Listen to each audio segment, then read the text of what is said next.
Hey, Grace, thanks for coming. Welcome to the podcast. Thanks for having me. This is going to be good. So, we've been getting everybody geared up. We're telling them where we began, talking about our story. I think it'll be interesting. What do you think? You think they'll enjoy it? I think we had an interesting story, definitely. Definitely got an interesting story. So, let's take them all the way back. So, this is going to be several parts for those of you guys listening. It's going to be several parts of this episode. We've always, every time I get on either a sales call or I'm talking with clients or I'm talking to people about what I do now in the agency side. They ask a lot of questions about GraceEleyae.com, our business, the business that we started 10 years ago now. It seems crazy, right? It's already 10 years Mm-hmm. since we started it. And Yep. that's what this season's about, is to give you guys that story so I can point people to one place and they can get the full story in detail. And also so that people that have bought from Slaps on Grace's side, your audience, can actually hear how it began, because there's a lot of people out there that have Grace Eleyae products. So thank you for being here. Thank you for sharing the story. And let's begin. Where would you like to start? Yeah. How did you begin this thing? Yeah. Well, I mean, we can definitely go back in time a little bit and talk Hmm. through just, the fact that there were five business degrees in our family. Hmm. We have between, is Nigeria, it five? Niger. I think it's more Yeah, than we that. got Nigeria. We're like fourth culture kids. Yeah, there's all the things. We could start back. Let's start at the business side. Mm. But I do feel like in 2010, I think I was home from my first job. I lived in Baton Rouge at the time, and you sat us all down and you were like, "Look at all of the business acumen we have in our family. Between my dad's MBA, my mom's MBA, and bachelor's in accounting, your MBA, my degree in marketing, and then eventually mom started getting her PhD in strategic leadership. It's like we have a lot of the tools to create a Leia Corp, right? And you kind of laid out the plan. And I feel like that was where it really began. Or we could even go farther back as entrepreneurs, Hmm. essentially, as children, even. Where Yeah, do you to want to me, start? that's the hook. So I like that idea. We were just talking the other day about we were entrepreneurial kids. Like, I Mm-hmm. still remember designkids.com and working with Marvin and some of these after school programs, starting a web design business and getting our first client to make them a website back in the days of using Front Page and Yep. Dreamweaver when HTML was just coming out. I feel so old Mm-hmm. now. But yeah, Mm-hmm. in high school, making a website and Mm-hmm. getting our first client and botching the job. Luckily, we got 500 up front. The other 500 was going to be paid later. Never got that other 500, but learned a lot Mm-hmm. of lessons there. But what was surprising is Yeah. you were an entrepreneur too, weren't you? Yeah, I mean, I would call mine a little more hustling. Like I Hmm. had like my babysitter side hustle. I had a tutoring side hustle where I basically found my clients all came from church for the most part, especially for the babysitting. And then for tutoring, I got those ones more on different websites where I like posted on, I don't know if Craigslist, I think Craigslist started when I was in college and that was more my side hustle then. And then I worked at like Score. I remember I so wanted to start making money that I remember the only place in our area that allowed for a 50 someone under 16 to work along with parental consent was Wiener Schnitzel.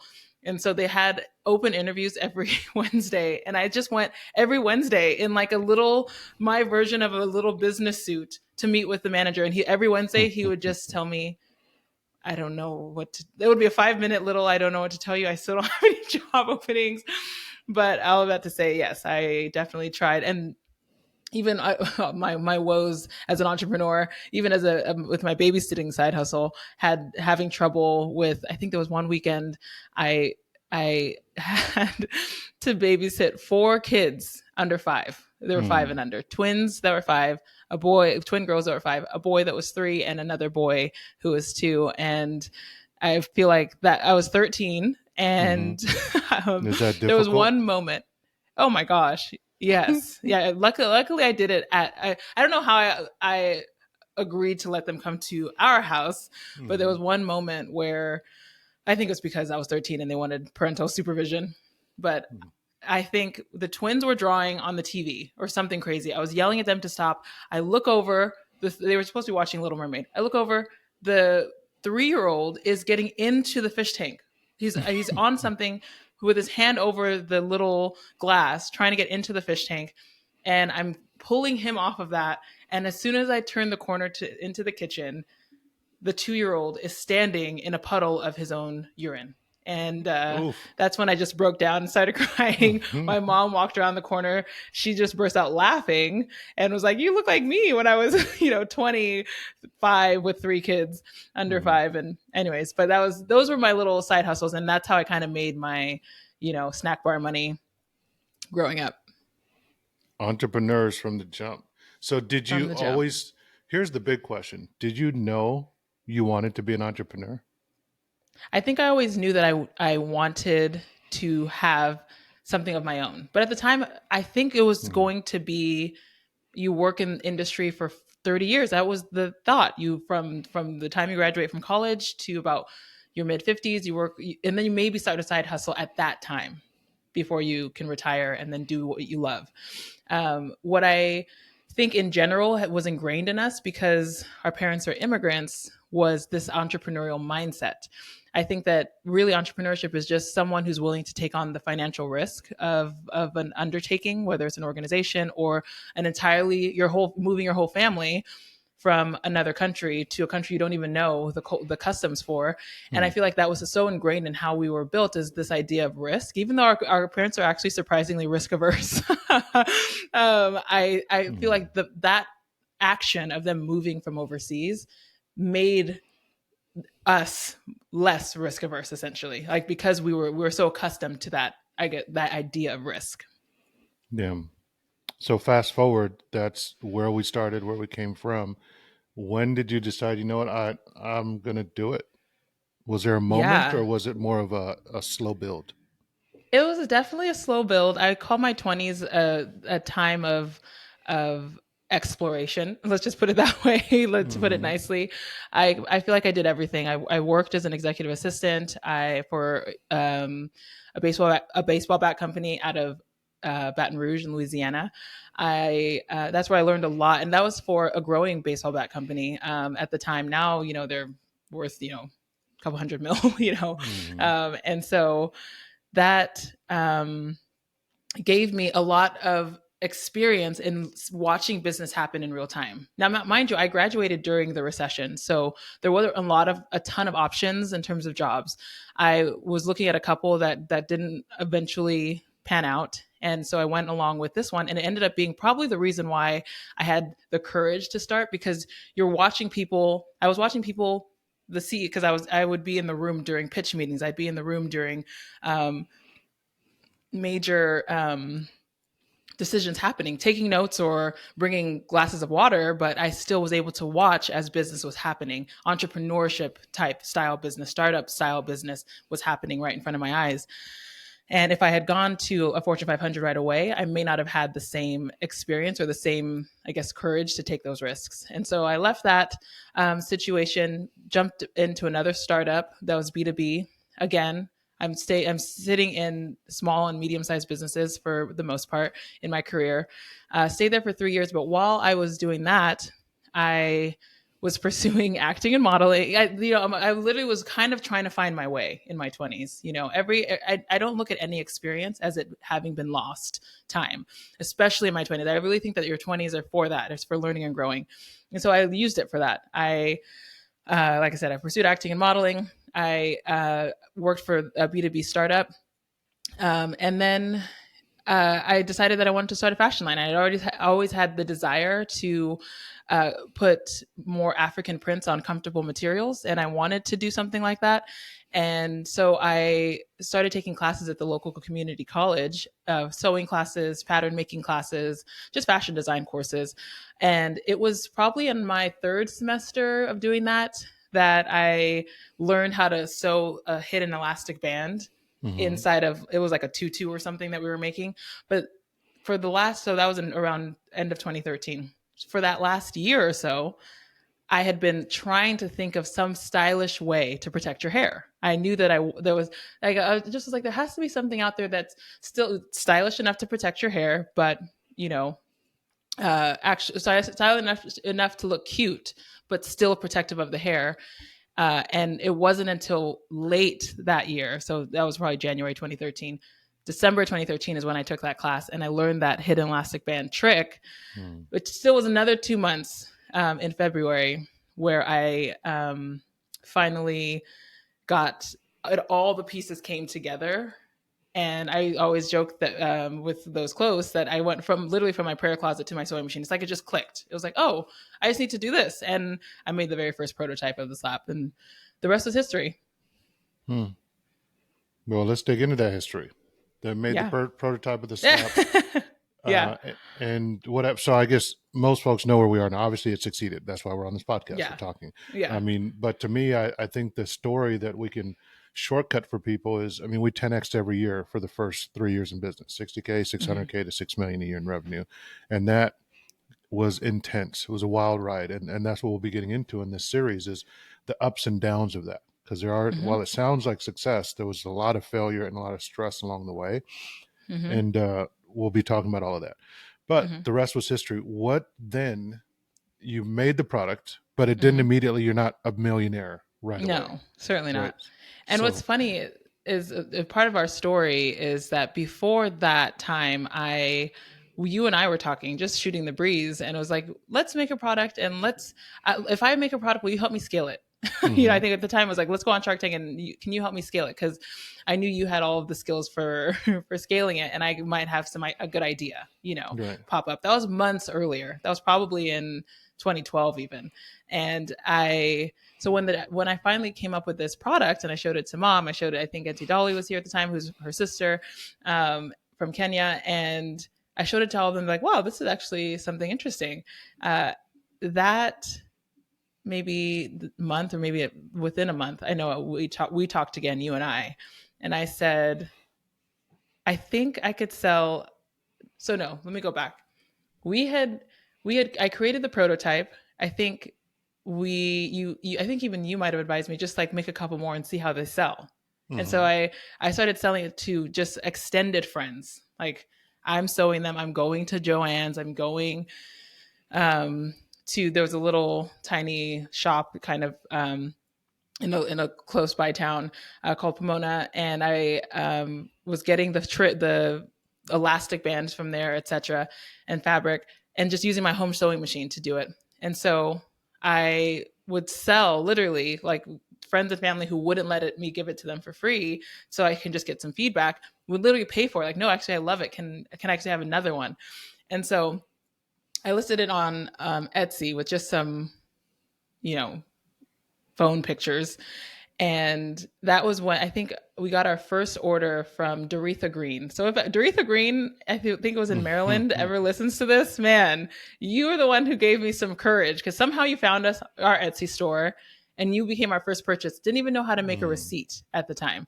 We went into Word. I literally just typed out, Grace. It wasn't even Grace Eleyae Inc. It was, I think, Rebecca Grace was like our DBA at the time, and or Rebecca Caps or something. And I What does went into Refecca Word. mean? It's one of the names of God. So it's like Jehovah Oh, Rebecca okay. is Oh, the Lord our cool. healer. Hmm. Yeah. So and so, You went but it into also Word. kind of looked African, even though it was Ah, Hebrew. yeah. So it had all these elements. I was like trying to be, Hmm. something, make it It's something special. clever. Uh, Yeah. yeah, trying to be clever. And so I had to make a makeshift receipt on Microsoft Word and email that to her. Didn't know how to do anything at this point. So now we fast forward back to what I was talking about earlier. I'm talking to you, and you're like, "Do you think wait, you have a cap?" I'm like, "Yeah, yeah." I think this could be something. And you're like, "Wait, how many of these do you think you can sell in a day?" Now at the time, of course, I'm selling one in a week at the Hmm. most. And I was like, "I Yeah. think I And could sell 100 of these." Mm-hmm. yeah, go ahead. No, go ahead. Say what you were No, I going to was gonna say, and I say. was like, what? This is crazy. Like I'm on the other end of the phone. I think I'm selling like one. I'm surprised you're selling any. It's some Uh fabric on a desk. It's just a bunch huh. of cloth. You made a Yeah. beanie. Yeah. Congratulations. Yeah. I didn't get the idea. I was in the Exactly. military at the time wearing a buzz cut. I Yeah. didn't have hair. I didn't get any. I didn't Yeah. have this beard that I have now. So it was like, why would Hmm. somebody buy a beanie just because you put satin on the inside? In fact, that almost seems Yep. like a deterrent. This is over engineered. This is Yeah. excessive. Why Yeah. not? And I it's not get it. even I get warm. we I think the listeners get it, Emil. Yeah. You didn't understand. I did You not didn't get it. understand Yeah. the concept. It Got did it. not make sense. But it was like, you're my sister and I love you. So go for it. Yeah, Yeah. this is So Hercules, you can do yeah, it. yeah. Try. And that is, but you did. You didn't just support in Mm-hmm. word, because and we had been talking about, starting something for a while. Like, I know you at the time, I think you said you were at Amazon, Mm-hmm. and you were seeing, like, wait, some of these small businesses are moving a lot of product. What is Mm-hmm. this FBA. e-commerce thing? Yep. Yeah. And so and I definitely feel like we should go into a little bit of that, and like your backstory a Sure. little bit too, so that we see how both of our strengths collided, Mm-hmm. and to make this what it was. And but back to that conversation, because I'd love to hear your side. So we heard your 5 minute Mm-hmm. 5 minutes on how, rant Truth. on What I think anybody would say. I don't think I'm in the minority here. I think anyone would say it. But there's a lesson in that, which continue. yeah, Mm-hmm. yeah. So I said, I think I could sell 100 of these a day, and you're like, you think you could sell 100 of these? I still remember the tone, a day, and then you got quiet. Okay, let's see what you can do with let's see what you can do with the credit card. And so you gave me a $10,000 credit card with a $10,000 limit on it, and it was like, let's just see what you can do with this. And then with that, we built the website. We had a photo shoot with friends. We had our first video shoot all with friends, literally. I think I invited a bunch of people over to our cousin's house, and she was like, "What do you mean you're having a photo shoot here?" I was like, "We're having a photo shoot in your bathroom." Like, she was like, "I don't know," and so she finally agreed. We use her brother's camera. We use Oni helped with the with the camera. It was Ashley. It was just the best, Mm-hmm. most fun little day that we had, filming that first video and creating those first images. And then I went off to grad school. You left. Yeah. In that moment, But still, yeah. and that was it. And the card was done. Like all of it. No, But not yet, not yet. The didn't you card. So buy I hadn't. inventory, And then website, inventory. and Did I photo say shoot? inventory? Did I say inventory? Inventory. Yeah. So Yeah. the last thing was $6,000 toward inventory, I think, or Yep. something like that. And You're I right. only There remember was. that because you called me back and I was like, all right, so how we doing? How much is left? Oh no, it's spent. Yeah. I was like, wait, Yeah. It's spent. I just gave you the card. It's all gone already? Well, I guess, Yeah. well, that was Well, fun while it lasted. we at least made it. We still had a little bit left for the launch. I will say that up in September, Mm-hmm. but yeah, it still was not what we needed for the launch, though. What we Yeah. soon discovered. And So can I jump yeah, in for a little bit and give please. because that's the teaching point to me is like, as much Yeah. as I was ranting, I didn't believe it. One or two things are going to happen when we talk to friends about our ideas. And this is the Mhm. most precious, but also the most dangerous time, I think, Mhm. is when you have an idea and you're so passionate about it. You kind of almost don't want to tell everyone about it, not because of like IP protection or copyright or someone's going to steal my idea. Who cares? Let them steal it. Like, it's all about execution. But it's really because of your motivation.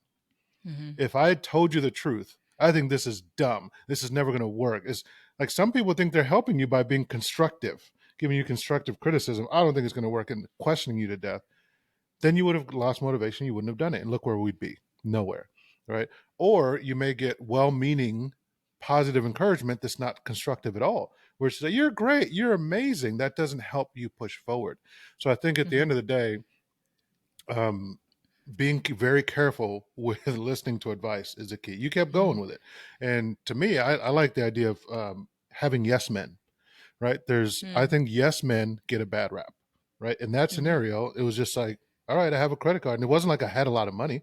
I had a credit card. Mhm. And what I was thinking was, well, I can make the payments since I'm working Mhm. at Amazon. So worst case scenario, I'm supporting, my family. I'm supporting my sister. I'm helping out. And if it doesn't work out, I can at least afford to pay this back at the job that I'm currently working. And Mm-hmm. so that was just, yes, I think in Mm-hmm. scenarios like this, it is okay to just have people whose job it is to be like, you can do it. Mm-hmm. Absolutely. I think that's the genius idea. I think that's why people always talk about friends and family. Moms, your Mm-hmm. mom's always going to buy from you. You Yeah. need that at the beginning Yeah. to keep you Yeah. motivated and keep you going. 100%. We can even rebrand them to be hype men instead of Hype yes men. men, Yeah. because I feel like that Hype did happen to people. me. Hype people. Thank you. Because I, mine were mom and Angel. Yeah, yeah. my mom and my younger sister, Mm-hmm. because they're really the people who uh, help you, remind you. So I remember one of my pastors, Justin, actually, he has this quote that says, "Courage is knowing who you are. Mm-hmm. Encouragement is someone reminding you of who you are."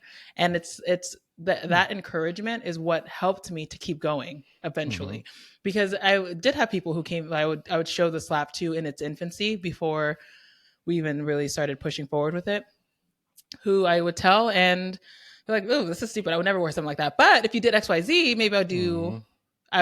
I would wear it." And so I would come home and be like, "Okay, I'm changing the entire design. I think we should do it this way." And then Angel or mom would say, "What?" No, Mm-hmm. you have the design. You have the design. It's gonna work. Just do XYZ. We might need this ABC, but this is gonna work. Keep going. And you need that. You do need that, because it's what kind of drives you forward, especially in infancy. It's a lot easier to kill an infant than it is to kill a giant. So I feel like those are the moments to protect the idea. I agree. Yeah. To keep it going. The only people you should listen to, in my opinion, in terms of criticism, are people who have Hmm. paid you. Yeah, That's it. yeah, that's true. If they didn't That's a buy the good point. product, they don't get a vote in Ooh, what that's I'm a going to good do way. next. Yeah. That's a good way to Yeah. put the line in the sand. If you're not willing to put your money where your mouth is, then Yes. you're not here for Yep. the journey. You're just Yeah. here to poke holes for no Yep. reason. As someone just getting started out, you should have hype men in your corner who are Hmm. telling you yes nonstop. Everything you Yeah. do is amazing. It shines bright. You're great. Hmm. And then you should have criticism from people who have bought your product.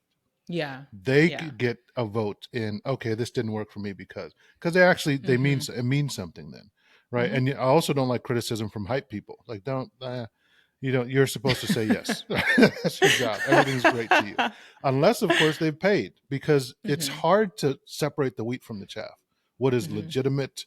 I actually need to do this, fix this for this person, from they're Hmm. just being nice to me. Kind of like that was why I Yeah. went on that rant about how I Yeah. completely disagreed with the product, but yet I gave you that credit card. Yet it's like, I'm Yeah. not the best person to give you feedback. Hmm. And so Hmm. listening to me about you should do this, you should try this, is wrong, Hmm. because I have no Yeah. clue what's going on Yeah. here. That's true. Right. And That is so true. hype men are there for a specific purpose, hype people. Hmm. And the criticism should be from people who pay you. And I encourage people Hmm. to do both. Go out and get as many hype Hmm. people as you can, hype men, hype women, hype everything. Get as much of Hmm. that as you can, because you need the motivation. And then get as Hmm. many customers as you can, people who you literally say, pay me money and I'll give it, even if it's $1. Hmm. Make sure Hmm. that they have traded you something, because now they have a vested interest. Yeah. People who pay attention. There's that saying. Hmm. So now they've Hmm. paid you. Now they're actually going to give you feedback. And the feedback you need is very specific. Hmm. Does this product solve the problem I thought it would solve for this person? Hmm. Hmm. That's what you're trying to confirm. Because if it Hmm. can, then you can find other people with that problem and provide them your solution. You're getting what's called product market fit. Hmm. And that, when you crack that code and you're starting to hear the same things over and over again from people that paid you money, Hmm. now you can actually start to build a business. If there's anything that we've learned over 10 years that made that, as we explain our success, I think it's that core idea. You found a Hmm. product that worked for you, but also Hmm. worked for people like you. And it became very Hmm. obvious very, very quickly to people like you that this Hmm. was a solution to a problem that they had, Hmm. and And then the that was marketing's part of easy. exactly. And that was part of the lessons that I was learning too. Because initially, we launch what September of that year. So that's in terms of timeline. Created the product in February. we had our conversation in April. So I started selling it maybe March. We had our conversation in April. We started looking for manufacturers, and that was also an ordeal in and of itself. Trying to, I think at the time I didn't know any of the lingo. I didn't know. I only, like I said, knew my sewing machine, and Mm-hmm. home, use style patterns and that kind of a thing. I didn't know how to look for a contract sewer or how to find a cutter, or that they that there are people who could do full service. And there weren't honestly that many who were doing it for small quantities, at least in the LA area. And so pedaling myself around LA also was definitely a journey as well. That started in May. In order to get the fabric that we need, calculating the fabric yield, that kind of a thing. Really, I think I even went to American Apparel at the time. They did private manufacturing, and they even priced it out for me because that's I only could go with what I knew, right? Until I finally found someone um, who who only did cutting and sewing. And so Mm-hmm. me and Angel just hoofed it around LA looking for the fabric, going to different what they're called jobbers, or the fabric houses basically, who where we could find colors that match. We found 5 colors. We sent it to I think I dropped it off the day before I had to leave for Chicago for grad school. I dropped it off at the manufacturer. Then I went to grad school for the summer because it was going to take 3 months anyways. When I got back in September is when we decided to launch. And so we have a lot of footage of Angel with her braids, showing how it fits over braids. That we shot on a little digital camera slash iPhone. Footage of me explaining the product. I had just done the big chop, which is just my cut off all of my chemically straightened hair. And when we launched, we assumed that it was a product for everybody.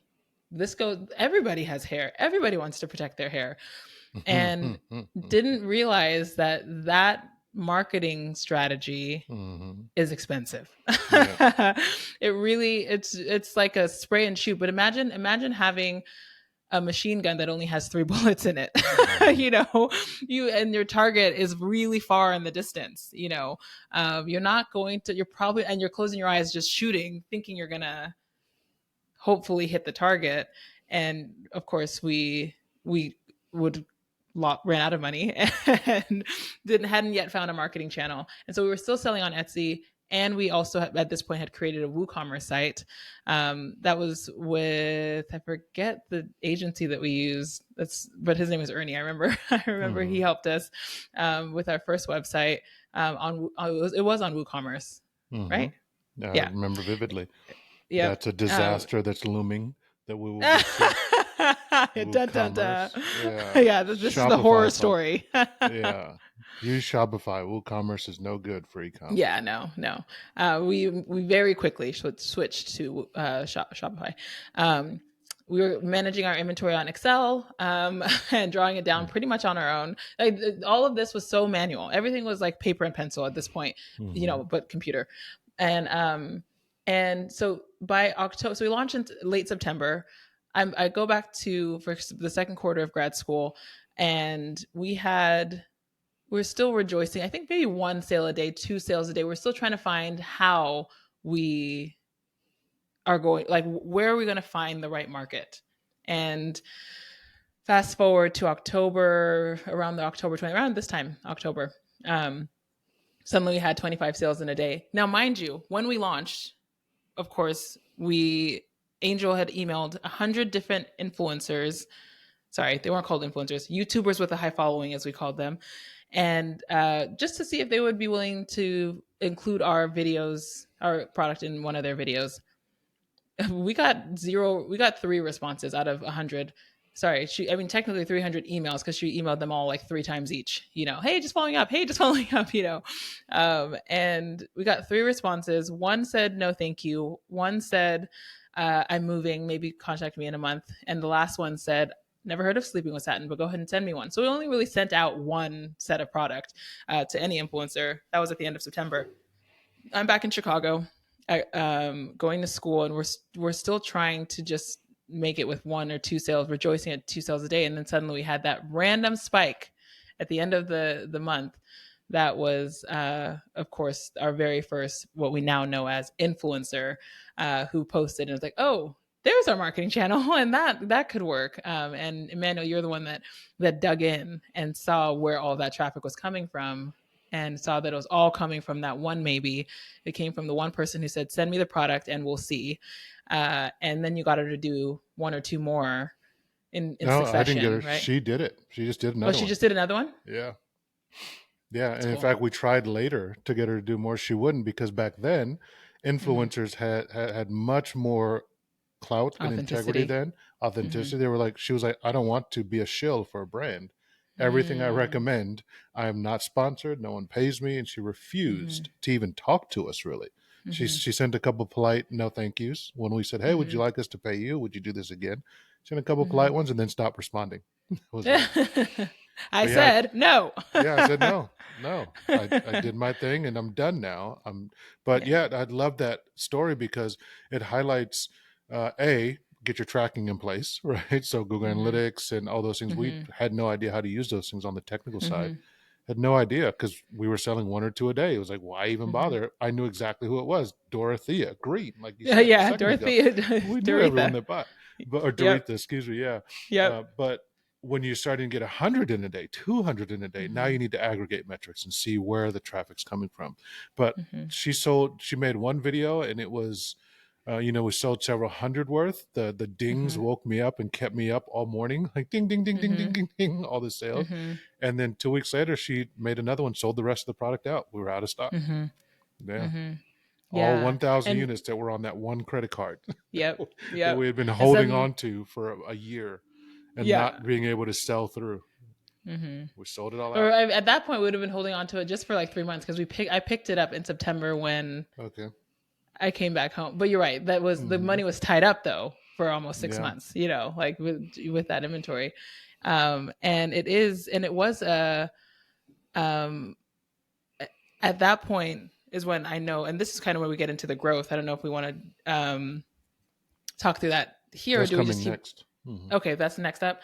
Hmm. Then we can just talk about um, because the difficulty there was in, of course, finding the product market fit. So she came in with a lot of Northern European customers suddenly. And so we Hmm. were like, oh, that's our customer.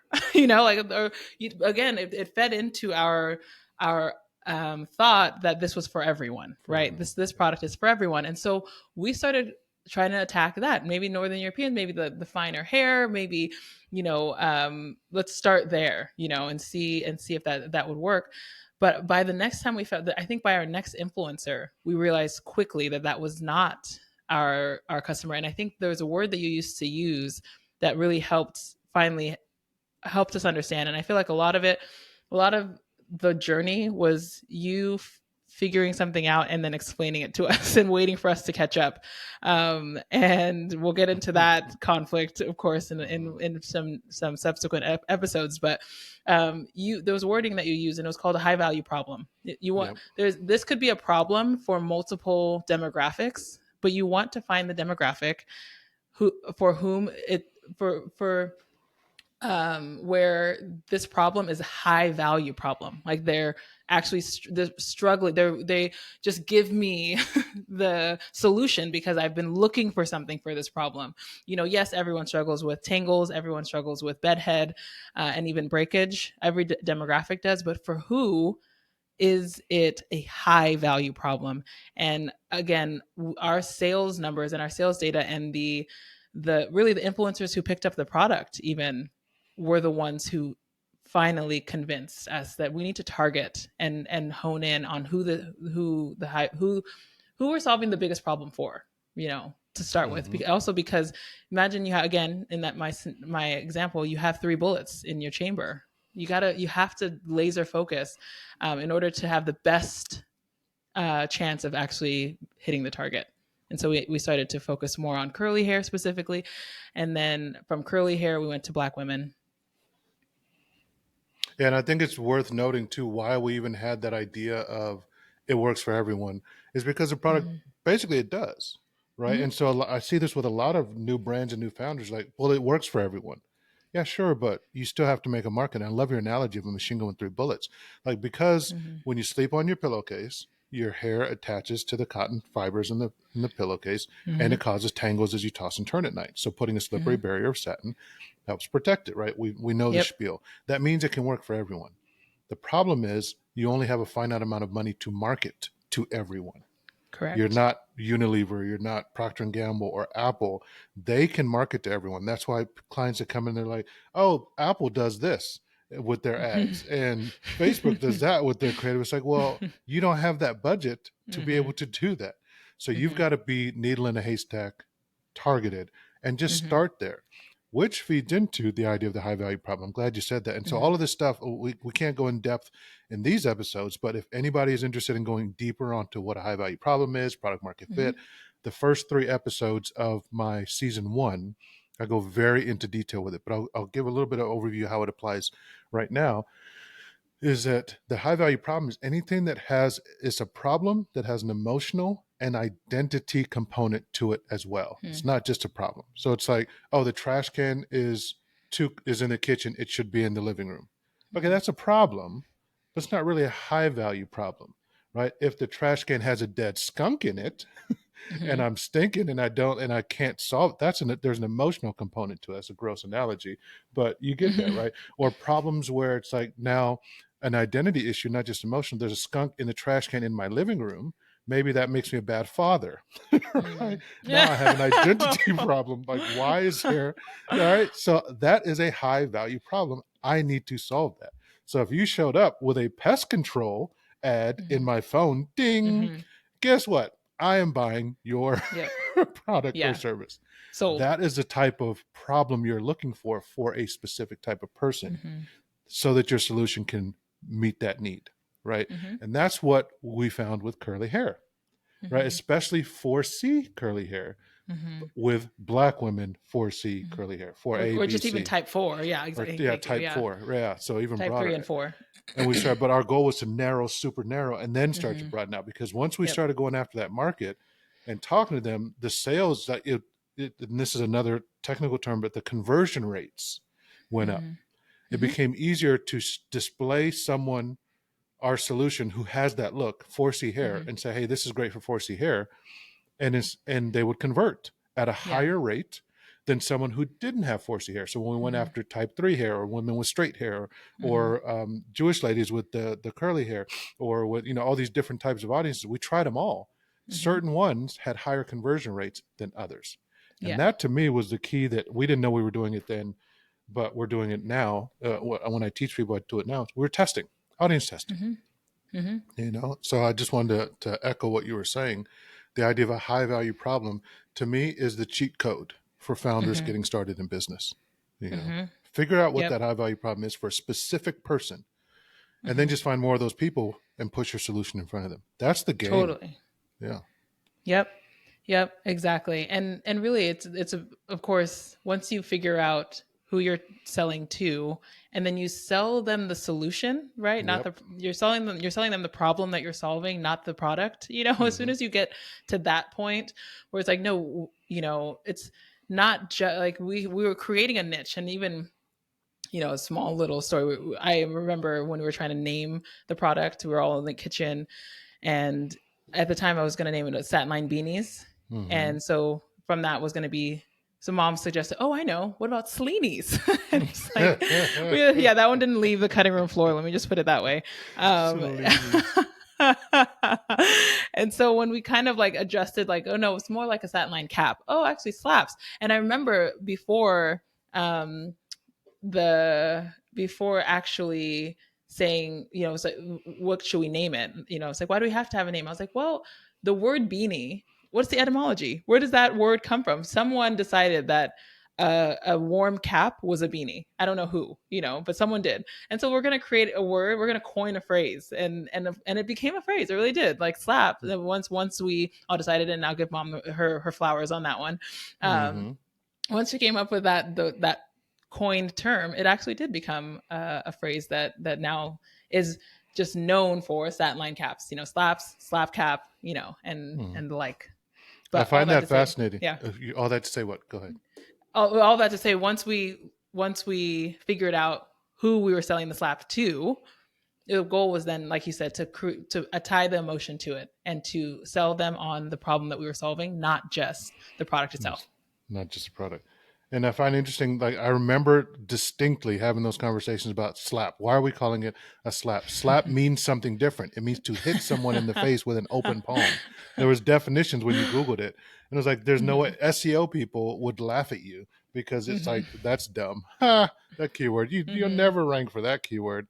Lo and behold, a couple years Lo later, and it is behold. possible to rank. You put enough budget behind it, enough, you Yep. know, marketing dollars, you can rank for just about anything.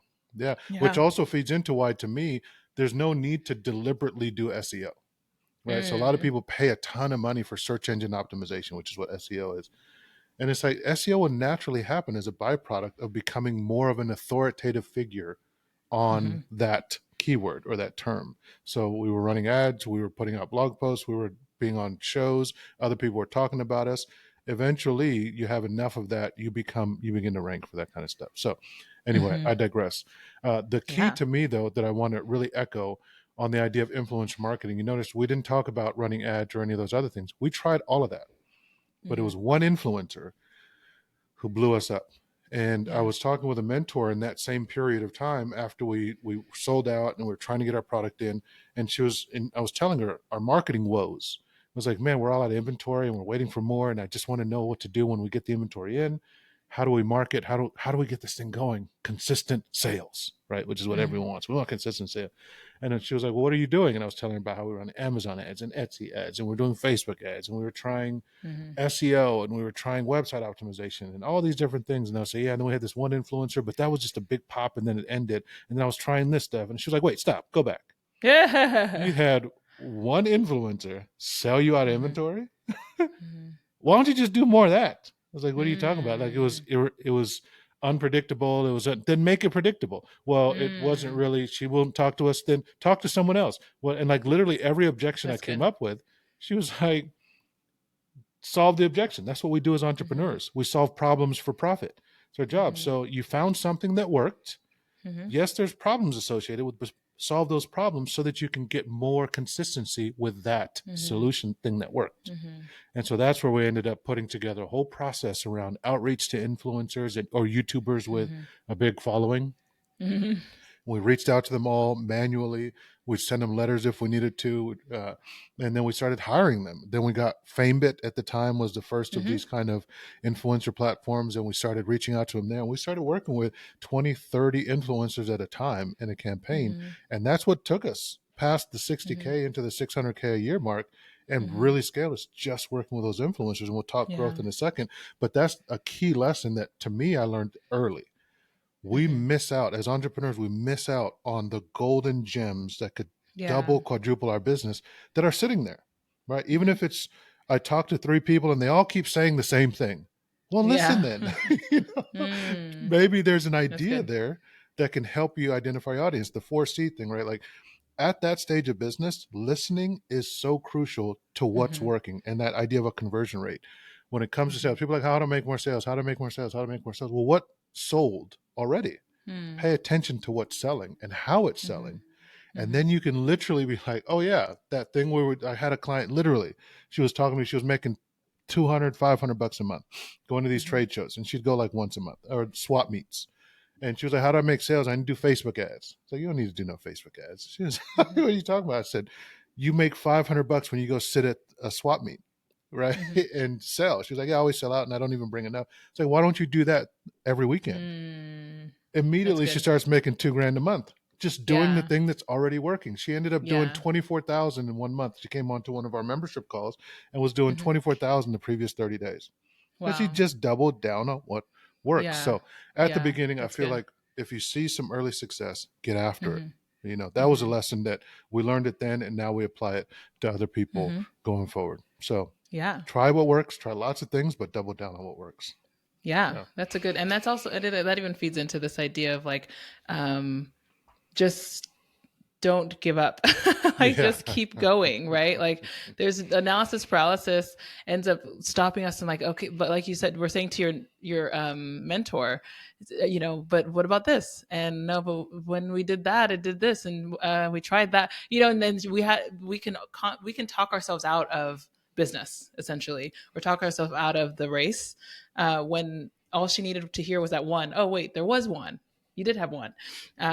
And stop, now go back, like you just solve the current problem in front of you, but get started and keep going. You'll get through it. Yeah, and that is a question to ask too, because we're talking about the Hmm. beginning of the journey before we get into the growth side Hmm. of things.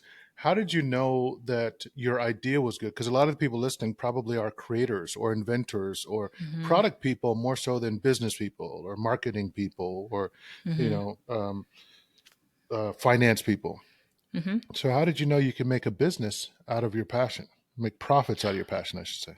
Yeah, no, that's good. That's a good question. I think that one, it's 100% faith, but there's something about the time that we're in, right? If I had gone directly to, let's say, a retailer, a big retailer, Sally's, Target, one of the big guys, they wouldn't have understood the product. They would have been your all the thoughts. They would have told me. They would have vocalized all of the thoughts you had that first that first conversation that we had about this Hmm. product, and that vocalization to me would have been, "This is stupid." Okay, I don't have a good idea, and it probably would have crushed me at that time. And I'm so glad that we're living in a time and a moment where you don't have to go into small rooms filled with people who make the big decisions for the masses in order to get your product out there. You can go directly to the customer. And we knew, and mom's all about create the business plan, create the business plan. Even in the business plan, we called it guerrilla marketing. We're like, listen, we're going to do guerrilla warfare to start. And something that I learned at that first job, as an executive assistant, that's what we did. They called it experience tents. We went around to different baseball. They were disruptors too in the baseball bat industry. And so I kind of had that in my mind. I didn't know what it would look like at the time, but it was like I knew the product needed an explanation. I knew that we had to, if people got it, they would want it.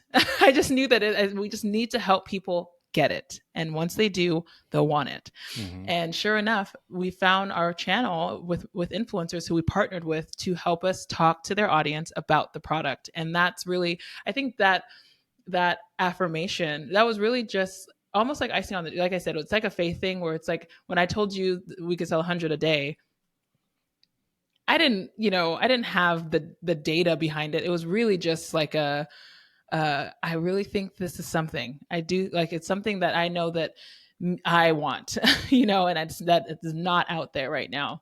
And the fact that we could go directly to the customer and then hear feedback from influencers who maybe just took product because they liked it, and there were, let's be clear too, there were influencers that didn't help us. Yeah. I don't know if you remember the one who was like, look, one of these companies just sent me this $30 bonnet. I'm just going to show you how to make one yourself. Yeah. And it Yes. was like I Highly and ranked it video. and this is where you need your hype people, because Hmm. those are other moments where you're just like, oh my gosh, the business is going to go down, everyone's just going to make their own, and I'm not, it became that, one of those moments again, because it's like, how did this happen? But all that to say, I think that it's a combination of multiple things. Of course, I knew there were going to be struggles, and um, we didn't come from legacy business people necessarily. And so we didn't necessarily have the roadmap, but I knew that the product was something special. And I think that's what helped me to keep going, even I though, love it. yeah. And that's where the hype folks around you are Hmm. crucial. I agree. And Yeah. I do clearly remember that person. And then there was another person who talked about how bad the product was. Yeah. Yeah. Right. And it was almost like, well, you have straight hair. Like, Hmm. of course it's not Hmm. going to work for you. Yeah. Right. Yeah. And there were a couple that talked about, Yep. and it was interesting because we were always listening for, is there anything wrong? Like, did the product actually destroy their hair? Did it do Yeah. anything bad, like literally bad? Mhm. And it wasn't. Mhm. Usually it was like they Yeah. didn't understand it. They didn't get it. It Mhm. wasn't their it's like me when I said, this is Yeah. dumb. I don't think it'll work. I just don't get it. Yeah. Yeah. And those are the people. That's why to me, getting Mhm. criticism from people who did not pay you, these influencers, we Mhm. sent them product. We Yep. didn't pay them. That's another way of example of we Mhm. didn't pay them. So Yep. they have no skin in the game. They didn't even know what it Mhm. was going to do. And so if they criticize us, we just rub it off, Yeah. right? Ignore the criticism Mhm. because, I mean, look where we got to, right? So if Mhm. anyone's out there getting bad press or bad criticism, Mhm. did they pay you for your product? And if not, Mhm. don't listen, right? Yeah. And also, what that speaks to is they have an ulterior motive. Those influencers or those people trying to Yep. do that. Sometimes people are saying bad things to you has nothing to do with you.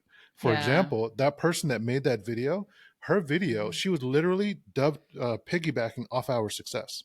Because you'd have, Mm. if you Googled satin line cap, you'd have our videos at the top. That was our term. Mhm. And then her video would be second or third Mhm. because Google Mhm. wanted another option from a different channel. So she literally Mhm. grew as we grew. That one video was the Yeah. most popular video on her channel. She Mhm. succeeded by being a negative force Yeah. Yeah. on our success Totally. and didn't actually tell anything legitimate. Like, here's how you make Yeah. it yourself. So she Mhm. grew along with us growing. One thing I want to stress, though, is influencers are, though, another cheat code in business. We've been Mhm. talking this whole time at the beginning when you're just a founder and you're Mhm. just a creator and you're just coming up with your product. You need to figure out how to sell it. What problem does Mhm. it solve? What is the emotional and identity issues that person has that makes this a high value problem? Mhm. Well, if you can't really solve that, influencers are great people to reach out to. It is their job Mhm. to be influential. It is their Mhm. job to understand their audience and things that are interesting to their audience and the things that will get their audience to pay attention and to take action. Mhm. So, by partnering with 10, 20 influencers, you're finding out how did they sell your product? How did they Mhm. talk about it? How did they describe it to their audience? Getting 10 or 20 of those folks is like talking to 10 or 20 and then talking to 10 or 20 customers will give you such a rich amount of information about what problem does your product solve? How does it solve that problem? Does it work for them? How does it work for them? That is a Mhm. great way if you're stumped on why people aren't buying your stuff or why your website messaging isn't working or what kind of copywriting you should do or how you should message your product. Just hire some spokespeople in the form of Mhm. influencers to talk about it. Even if you make zero sales Mhm. from their placement, watch their video and see how they explain it because it'll be different than how you do it. And that's okay. Mhm. That's what you want. Yeah. You And know? an influencer is not specific to just Instagram and social, right? Like I feel like there's even what you said about your friend or colleague Mm-hmm. who went to trade shows. You know, it could literally be that it takes someone your people to sell your product, and I feel like there's something about finding where your where your customer the pool that your customers are playing in, right? Like if Yeah. that you know what I mean, like feel like if it's not necessarily social, that your customers are playing in, you might find them in person events, you might find them Yeah. in different Yeah, places. anywhere, and that's a good point too. Is you just want people who places where people are gathering Yes. that have easily identifiable traits like a problem or Yep. solution. So if you go to a woodworking convention, Hmm. there's certain problems and issues they're struggling with, and they'll Yep. be talking about those. If you go to an anime convention, similar thing. Hmm. So you just want Hmm. it to be easily identifiable so that you can know, oh, these folks are struggling with these things. Is Yep. that a problem that my product solves? If yes, then you Yeah. found your people. And then find Hmm. influential people to help you push your message into that Hmm. audience. Because remember, marketing, people think marketing equals sales. Wrong. Marketing is a Hmm. megaphone, it pushes your Hmm. message out to lots of people. So you need people to help you craft that message. That's where I like Hmm. using influencers for that. So, Yep. wonderful episode. We talked Yeah. about how we started, how we began, where we came from, and the early part of the journey. Next up, we'll be talking about in the next episode how we scaled from there. So we talked about getting Hmm. started, getting to about 600K in revenue using influencer marketing, getting the initial manufacturing and sales going. Next, it's how did we grow the business and take it to the next level. So can't wait. Stay tuned for the next episode. Awesome. Okay, bye.